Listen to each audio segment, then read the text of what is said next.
pas qui a besoin d'entendre ça, mais pendant longtemps, j'ai fait cette erreur. Il y a 2 ans, j'étais un gars trop perfectionniste. Trop têtu, j'essayais de faire les choses bien, mais j'ai failli passer à côté du burn-out. J'ai très vite réalisé que je pouvais pas continuer comme ça, alors j'ai réduit ce trait de perfection de 100% à 80%. Et je me suis concentré sur la consistance. Une fois que j'ai arrêté d'essayer d'être parfait, j'ai commencé à faire des progrès. J'apprenais plus facilement à scripter, à me filmer, à éditer et à prendre du recul sur ce que signifie une personal brand. C'est la masterclass 2026 de la personal brand. On va voir tout ça de A à Z. Pourquoi c'est la 8e merveille du monde? Pour qui s'adresse cette personal brand? On va voir tout ça étape par étape. Comment construire avec une stratégie intentionnelle de A à Z et comment monétiser sa propre personal brand. Alors, on rentre dans le vif du sujet. Comment commencer une personal brand en 2026 étape par étape? La première question qu'on va se poser, c'est pourquoi? Tous vos créateurs préférés, Squeezie, MrBeast, Yomi Denzel, Alex Hormozy ou Iman Gadzhi, ont tous une audience. Une audience qu'ils ont construite grâce à leur personal branding. Mais leur stratégie est tous différente. Pour gagner de l'argent, par exemple, Yomi Denzel, Alex Hormozy et Iman Gadzhi voulaient gagner de l'argent. Par le biais des réseaux sociaux, ils l'ont fait. Squeezie et MrBeast, au contraire, eux ont bâti leur audience petit à petit, sans avoir l'intention de gagner de l'argent. Mais grâce à une audience très conséquente, on voit qu'ils vendent des produits physiques consommables au grand public. Squeezie, on a le Ciao Kombucha. MrBeast, on a les chocolats, les Feastables. On remarque que le point commun chez toutes ces personnes, c'est qu'ils ont, grâce à leur audience, monétisé ça. En moins de 10 ans, Iman Gadzhi est passé de pauvre à plus de 100 millions de dollars. Ce mec maintenant a une richesse générationnelle. Grâce à celle-là, il peut carrer sa mère,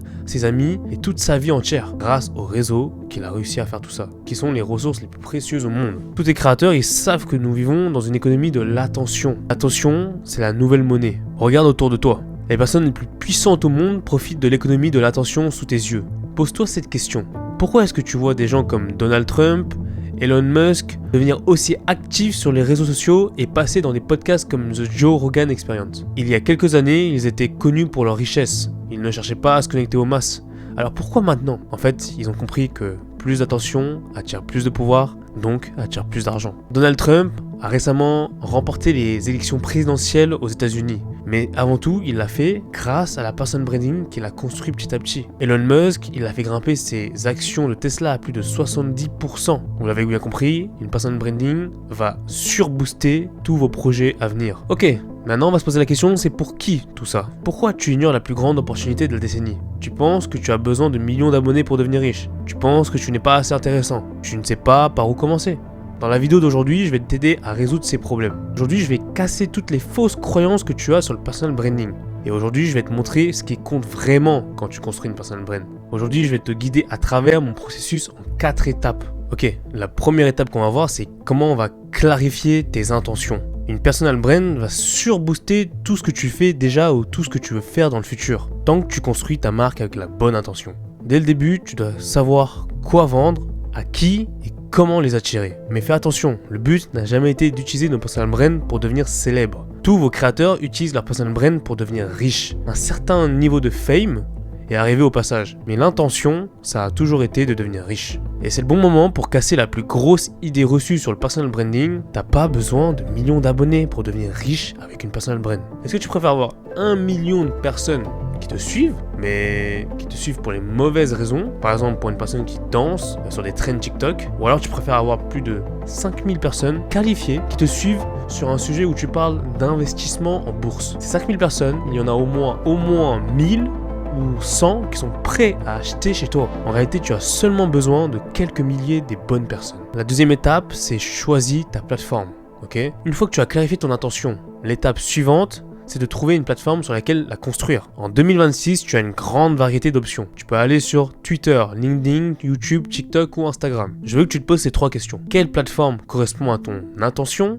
Quelle plateforme met en valeur tes compétences et cache tes faiblesses? Et est-ce que tu construis une personal brand sans visage ou une personal brand face caméra? Construis ta personal brand avec une intention claire, c'est attirer la bonne audience. Mais différents types de personnes sont plus actives sur différentes plateformes. Si tu as un business de photographie et que ton audience idéale, ce sont des influenceurs émergents qui ont besoin de tes services, ou préférerais-tu construire ton audience? Alors le mieux, c'est que tu ailles sur Twitter ou Instagram. Si tu vends des services en droit des affaires, où as-tu le plus de chances d'attirer une audience de PDG de grandes entreprises? Sur LinkedIn ou alors sur TikTok. Ok, maintenant parlons des compétences. Si vous avez une appétence en copywriting, forcément vous êtes plus à l'aise à l'écrit. Si vous êtes plus à l'aise à l'écrit, peut-être que commencer une personal branding sur LinkedIn ou sur Twitter est intéressant pour vous. Mais au contraire, si vous avez des appétences en audiovisuel, en filmmaking, etc., peut-être que vous filmer et poster sur Instagram et sur TikTok est plus intéressant. Bon, la dernière chose à voir, c'est est-ce que vous devez vous montrer sans visage ou avec visage. On va prendre 2 exemples concrets. Léo Groff, c'est un mec qui a commencé à se filmer tous les jours dans son appartement de 25 mètres carrés et cette personne a commencé à poster tous les jours sans son visage. Ce qui est intéressant, c'est que cette personne fait de l'argent. Ce mec a fait récemment énormément d'argent en closant énormément de clients. Il a fait plus de 80 000 de chiffre d'affaires. Et à côté, on a Slowdown. C'est un monteur vidéo qui a commencé à documenter sa vie. Il avait construit une communauté où il vendait de l'information à des gens en leur faisant payer un abonnement tous les mois sur Skool. Et actuellement, il travaille avec Oussama et bien d'autres créateurs ou entreprises. Ces deux-là ont commencé de zéro. Dans les 2 cas, les 2 personnes gagnent de l'argent. La 3e étape, c'est de commencer à créer du contenu. Mais avant ça, on va définir clairement sa niche, son avatar idéal et sa stratégie intentionnelle. Dans le monde du digital, il y a 3 niches qui regroupent à peu près toutes les sous-niches. C'est la santé, l'argent et les relations. La niche, c'est l'argent. La sous-niche, c'est d'apprendre aux gens à faire de l'argent grâce à la bourse. Et la sous-niche 2.0, j'aide les cadres à gagner un complément de revenus grâce aux investissements en bourse avec les ETF en moins de 90 jours. Ok, maintenant que tu as compris qu'est-ce que c'est une niche, tu dois comprendre qu'est-ce que c'est un avatar idéal. En gros, c'est la personne à qui tu veux parler. Un avatar idéal, c'est de comprendre leurs peurs, leurs frustrations, leur anxiété, leur stress et tout ce qui regroupe autour, toutes les émotions autour d'elle. Bon, maintenant que tu as compris c'est quoi une niche et un avatar idéal, tu dois comprendre c'est quoi une stratégie intentionnelle. Le premier, c'est la valeur. Tu enseignes, tu expliques, tu éduques et tu résous un vrai problème. Donner de la valeur, ça apporte de la confiance. Le deuxième, c'est la vulnérabilité. Bien sûr, on est dans une personal brand, on n'est pas des robots. On partage des vraies histoires, les gens se connectent mieux avec des personnes qui sont humains. Troisième, c'est la validation. Essaye d'avoir un maximum de témoignages, des wins de clients. Par exemple, si tu aides des gens à perdre du poids, tu montres des avant-après. Et ensuite, le 4e, c'est la visibilité. Utilise des trends et des formats à ton avantage. Là, tu peux essayer de prendre les patterns qui ont fait que cette vidéo a réussi et tu essayes de les reprendre et de les utiliser à ton avantage dans ta vidéo. Et ensuite, tu pourras innover en ayant le pattern de la vidéo. On va prendre un exemple concret, Joe Wick. Ce mec, il a 5 millions d'abonnés, c'est pas un expert, et pourtant, il fait énormément d'argent.